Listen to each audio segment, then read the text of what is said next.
Have you ever noticed that the more you try to explain yourself, the more you lose control of the situation? We've been trained to believe that arguments convince people, that logic wins debates. But the truth is different. The more you talk, the more power you give away. Carl Jung already knew. Silence isn't the absence of action. It's a language of control. When you learn to stay quiet at the right moment, the other person starts to reveal themselves.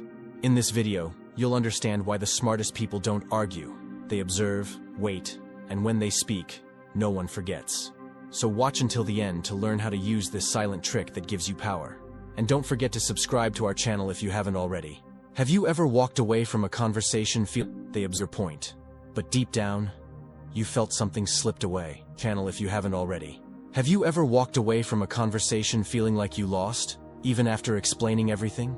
You spoke, justified yourself, tried to prove your point, but deep down, you felt something slipped away. That happens because silence is often control. But the truth is, it's when you stay silent that people really start to listen. Control. The more they seem right, the more they seem in control. But the opposite is also true. The more someone feels the need to explain themselves, the more insecure they appear. And that's when silence shows its power. Not as absence, but everything that irritates us face what we're projecting onto them. Silence holds up a mirror, while ground. But there's a kind of power that doesn't shout. It watches, waits, moves only when needed. It's the power of someone who no longer needs to prove anything, because they've already made peace with their truth. And someone who truly knows themselves doesn't jump into every fight. Not out of fear, but out of choice. In this context, silence is strategic intelligence. It's not empty, it's a filter. It separates what deserves a response from what just wants a reaction. It disarms because it offers no resistance. And at the same time, it exposes. Those who crave control feel threatened by someone who doesn't react. That reversal is what confuses the weak. They expect confrontation. They need the game, the back and forth, the wordplay. When they're met with silence, they don't know what to do. They become disoriented. They start justifying themselves. The more they seem right, the more they seem in control. But the opposite is also true. The more someone feels the need to explain themselves, the more insecure they appear. And that's when silence shows its power. Not as absence, but as presence. Silence, when it comes from within, isn't withdrawal, it's mastery. Carl Jung used to say, everything that irritates us about others can lead us to an understanding of ourselves. And few things are as irritating as the silence of someone who doesn't react. It forces us to face what we're projecting onto them. Silence holds up a mirror, while words often serve as a distraction. Those who talk are trying to control the narrative. Those who stay silent are holding their ground. But there's a kind of power that doesn't shout. It watches, waits, moves on anything, because they've already made peace with their truth. And someone who truly knows themselves doesn't jump into every fight. Not out of fear. It only silent because it offers no the weak are felt in the calm presence of those who live them. Mistakable. It only there's refined emotion felt in the calm presence of those who live them. And it's in that inner space, free of noise, that real strength reveals itself. Silent, steady, unmistakable. Staying quiet is not a gesture of submission. It's the exact opposite. A conscious choice made by someone who has learned that reacting on impulse means losing their center. There's refined emotional intelligence in the act of not responding. A silent wisdom that says more than any argument ever could. The one who observes before speaking is actually listening more deeply, not just to what the other person says, but to what they're trying to hide. Silence slows down your internal clock. While the ego wants to win, silence wants to understand. While impulse seeks control, silence seeks clarity. Jung said, "Until you make the unconscious conscious, it will direct your life, and you will call it fate." That quote hits hard, because those who don't recognize their own triggers live at their mercy. And talking too much is one of those triggers. The immediate reaction, the urge to be right, the need to explain everything. It could all just be your panicked unconscious trying not to lose control. But when there's awareness, there's a pause. And that pause, even if brief, is a space of power. Because in that gap between what you feel and what you say, your true self steps in. Those who develop this ability begin to realize that many provocations don't need a response. Because they don't speak to the self, they speak to the ego. And when the ego is calm, it doesn't engage in those kinds of conversations. Emotional intelligence isn't about having all the right answers. It's about knowing when no answer is needed. It's about holding the discomfort of silence without rushing to fill it. It's realizing that those who shout have often already lost the ability to listen, and that those who listen, even in silence, are always one step ahead. Of course, this kind of silence takes practice. It requires unlearning the idea that staying quiet means losing. It demands that you endure the internal discomfort of not reacting. But over time, this silence becomes a safe place, an inner space where nothing needs to be defended, where energy is preserved for what truly matters. And then, when it's time to speak, the words come from your center, direct, clean, without excess. Because those who master silence don't speak to prove a point. It takes as a mild accusation, and they explode in anger, sarcasm, or retreat. Their tone shifts, their posture stiffens, arguments pile up. They're not just responding to the present moment. They're protecting an old pain that formed long ago. The complex has taken the wheel. Jung said, "You don't get rid of a complex by fighting it, you get rid of it by making it conscious." And that awareness begins with silence, when instead of reacting instantly, you pause. And in that pause, you ask yourself, who wants to speak right now? Is it my conscious self? Or is it an old wound trying to defend itself? Silence here isn't just the absence of speech. It's internal listening. It's paying attention to the body, to the tension, to the urgency rising from within. When there's too much impulse, there's almost always old pain surfacing. And if you respond without realizing that, the complex grows stronger. It feeds on unconscious reactivity. But when you choose silence, not the kind that suppresses, but the kind that observes, something shifts. You begin to separate what belongs to you from what belongs to the past, what truly needs to be said from what just wants to scream. The complex no longer runs the show. It becomes something to be understood. This is where emotional freedom begins. When you realize that not every reaction needs to become a word, that not every pain has to become a defense, and that silence, in this case, isn't weakness, it's clarity. Because only those who can hear the voice screaming inside can consciously choose what's actually worth saying. Much of what we say in public doesn't come from our true center. It comes from the image we've built to be accepted. Jung called this image the persona, the social mask we wear to function in the world, and it's useful. It protects us, smooths relationships, helps us play roles. But sometimes, it talks too much. When someone speaks in a rush, with too much certainty, needing admiration or validation, it's often not the self speaking. It's the persona trying to hold itself together. The persona of the smart one, the fair one, the spiritual one, the always balanced one. It needs to maintain the image. And to do that, it talks, explains, defends, proves. But the shadow, everything we've repressed, denied, forgotten, doesn't speak. It stays silent. And that's why true silence is so unsettling. Because in silence, there's no character, no argument, no script. Just what is, raw and whole. And sometimes, that's exactly why we avoid silence. It exposes what the persona wants to hide. Jung said that facing the shadow is inevitable for those seeking authenticity. And deep silence, the kind born from presence, is one of the most powerful spaces where this encounter happens. In silence, the persona shrinks, and the shadow steps forward. Sometimes as discomfort, sometimes as scattered thoughts, old fears, forgotten guilt. That's why many people prefer to fill the void with words. Not out of arrogance, but out of fear. Because in silence, control slips away, and what surfaces isn't always pretty or organized, but it's real. When you learn to notice when you're speaking from a need for image instead of true presence, something begins to shift. You listen to yourself, and by listening, you start choosing what truly needs to be said. Silence, at that point, becomes a mirror, and it's a mirror that others can't always decipher. Because when you speak little but show up fully, your presence disrupts their masks. And that's power. Not the power to manipulate, but the power to remain untouched by what isn't essential. There are people who walk into a room and, without saying a word, shift the energy. Not because they try to impose anything, but because their presence alone is enough. They don't rush to explain who they are, or prove what they know. They simply are. And that's all it takes. That kind of presence isn't built in the ego. It's born from the inner silence of someone who no longer needs to be seen to feel whole. This silent presence is the opposite of performative charisma. It doesn't seduce, compete for attention, or move to please. It simply exists. And for that very reason, it commands respect. It's the external reflection of a psyche that has found rest within itself, that no longer needs to rush outward because it's already rooted inward. Carl Jung said the unconscious doesn't respond to explanations.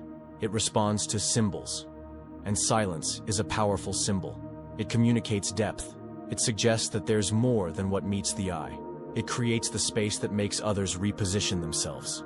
In silence, someone who is truly present begins to guide the energy of the room, not through control, but through centeredness. That power doesn't come from what's said. It comes from what's sustained.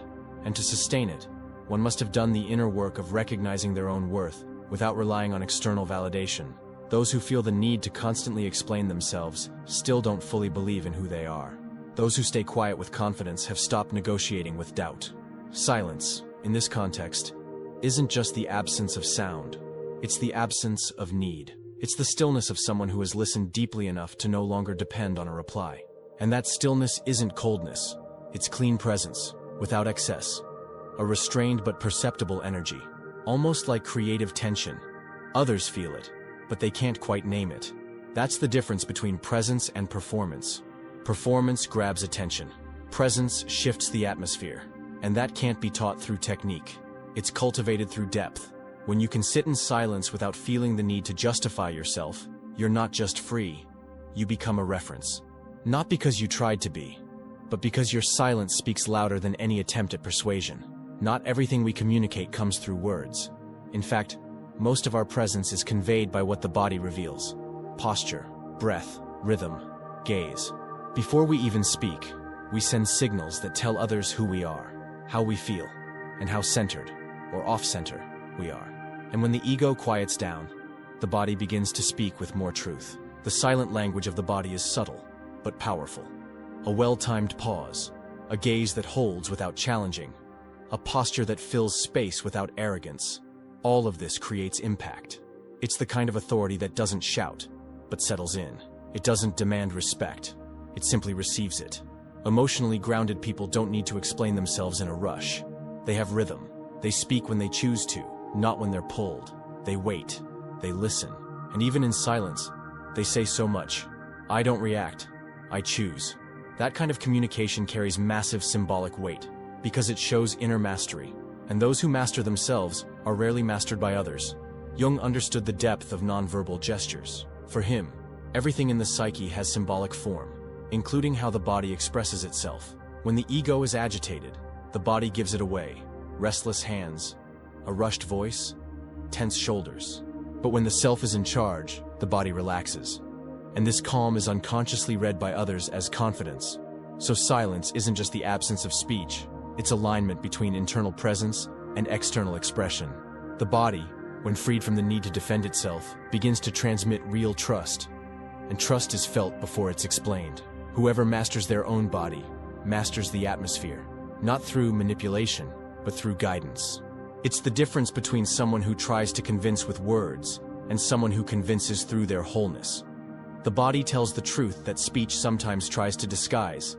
That's why it's not enough to go quiet on the outside. You have to quiet down on the inside. This kind of silent communication can't be faked. It's born from continuous inner listening, from the habit of not rushing, from breathing before acting, and above all, from the awareness that not every response needs to be verbalized. Because often, what transforms a space is the posture of someone who, in silence, holds their presence like someone who knows exactly who they are, even without saying a word. It's impossible to talk about silence as a tool of power without mentioning this book. The 48 Laws of Power by Robert Greene made me completely rethink the way I view silence, and speech too. The first time I read it, I'll admit, it felt provocative, even uncomfortable at times. But over time, I realized it was simply exposing what's already happening all the time, just unconsciously. And one idea stuck with me, simple but powerful. Say less than necessary. That phrase might sound like a communication tip, but it holds a deeper psychological insight. According to Greene, speaking too much is a way of betraying yourself. When we speak impulsively, we reveal insecurity. When we justify ourselves excessively, we give away more than the other person needs to know. When we try to convince someone with too many words, we're often just trying to convince ourselves. Speaking less, in this context, isn't about hiding. It's about protecting. It's observing before acting. It's not handing over your intentions on a silver platter. Strategically silent people create tension. They leave space for the other person to reveal themselves, to fill the silence with projections, mistakes, or things they couldn't hide if someone were really listening. Green shows how silence positions you. Yes, it can make others uncomfortable, but that's exactly why it works. Silence reveals the level of inner control in the one who holds it. And the strangest part, the more the other person talks, the more they unravel, especially if they're trying to manipulate, dominate, or win with words. This perspective on power isn't just social, it's deeply psychological. When you master silence, you master your ego. You no longer need to respond to everything, prove everything, explain everything. You choose when and how to speak, and that gives every word weight. Jung spoke of inner presence. Green speaks of strategic presence. When those two meet, you get the kind of silence that commands without raising its voice. But it's not just Green or Jung who support this idea. Ancient Taoist wisdom taught this more than 2,000 years ago. Lao Tzu, an old Taoist master, said, "He who knows does not speak. He who speaks does not know." In Taoism, silence isn't inaction. It's connection to essence. The wise don't need to prove their worth. They act with presence, and that's enough. Silence in this context is a gesture of harmony with the natural flow of life. Speaking too much means going against life's rhythm. Blaise Pascal, the 17th century French mathematician, philosopher, and theologian, wrote, "All of humanity's problems stem from man's inability to sit quietly in a room alone." For him, silence was a portal to self-knowledge.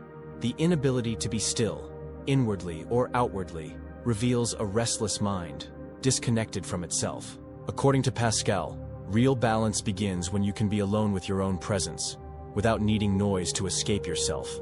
And I could name so many others, philosophers, spiritual teachers, neuroscientists, therapists, who, in different ways, arrived at the same conclusion. Silence, when it comes from awareness, is power, an invisible trick, a key to inner authority. And maybe that's the most unsettling secret. The more you quiet yourself internally, the more the world pays attention to what you represent externally. Silence has a disarming effect. It holds up a mirror to the other person. When you don't react, the one speaking starts to hear themselves. When you don't fill the space, the other reveals themselves.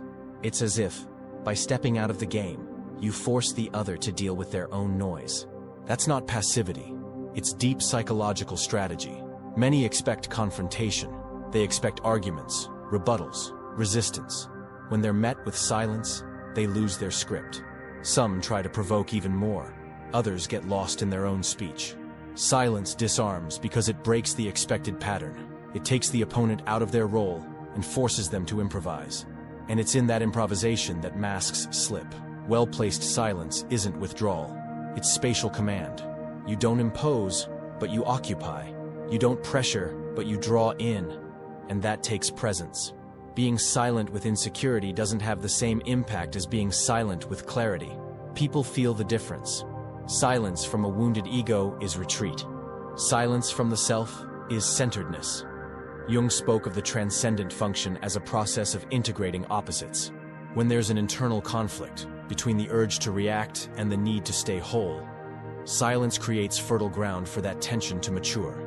Instead of picking a side, you hold the tension. And from that tension, something new can emerge.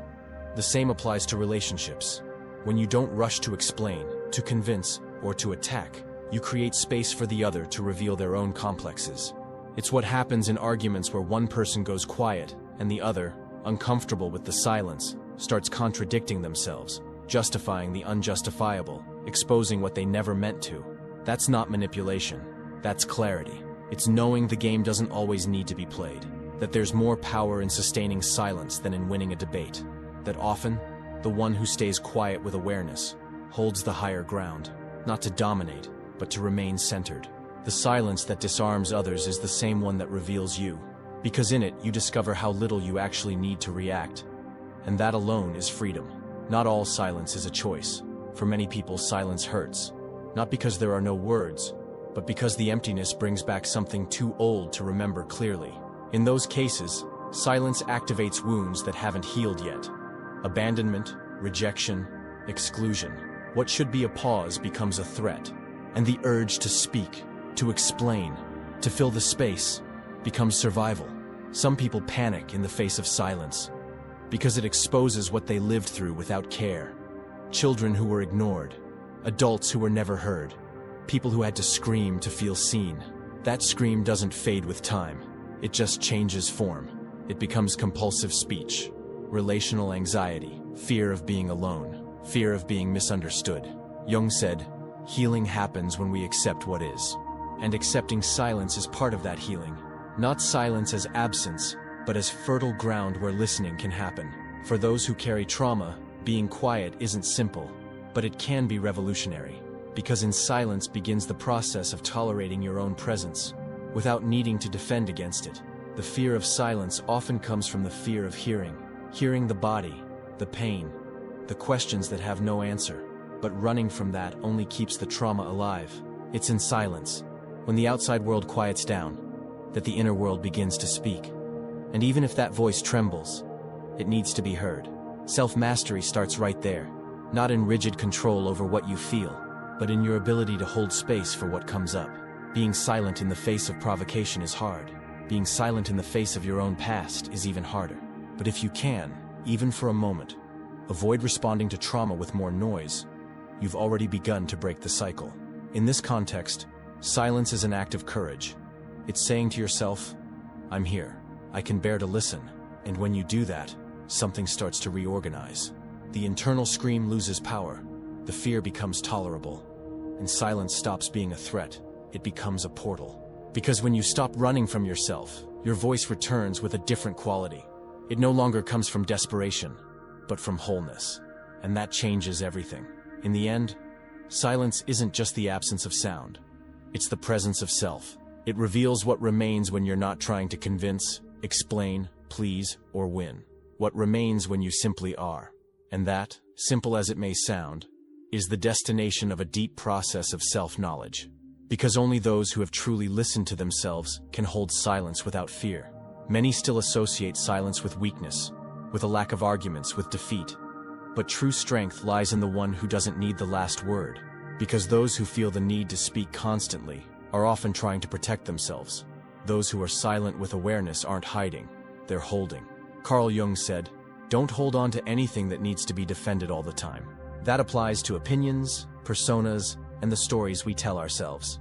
If something needs constant reinforcement, it's still fragile. Silence, on the other hand, belongs to those who no longer carry those urgencies. It points to what is whole, steady, integrated. True silence comes when the ego quiets down and the self takes over. There's no longer a need to react to everything, to explain every move, to prove who you are. There's just the conscious decision to be present, and to let your energy communicate what needs to be said. That silence isn't retreat. It's choice. It's not escape. It's positioning. It rises from within and holds even when the world outside demands noise. It knows how to wait, how to watch, how to act at the right moment. And when it speaks, it wastes no words. Because every word born from that silence carries the precise weight of what's needed. To know how to be silent is to know who you are without needing anyone else to confirm it. It's not putting yourself in battle with every provocation. It's choosing where your attention goes, and not handing your peace over to every external stimulus. And maybe that's the simplest and most powerful key. When you can hold silence in the face of provocation, of doubt, of neediness, that's when you realize how far you've come. So next time someone provokes you, tries to steal your peace, pushes for a reaction, just stay in silence and ask yourself, who's speaking louder now, you or your ego? If this video spoke to something inside you, if the silence we explored here touched you in some way, subscribe to the channel. Turn on notifications to keep learning about psychology, awareness, and the kind of intelligence that doesn't shout, but transforms everything. And if you made it to the end, drop a comment below. Silence is intelligence too. That phrase tells me you didn't just watch it through. You're learning how to turn presence into power. And now, I'll see you in the next video.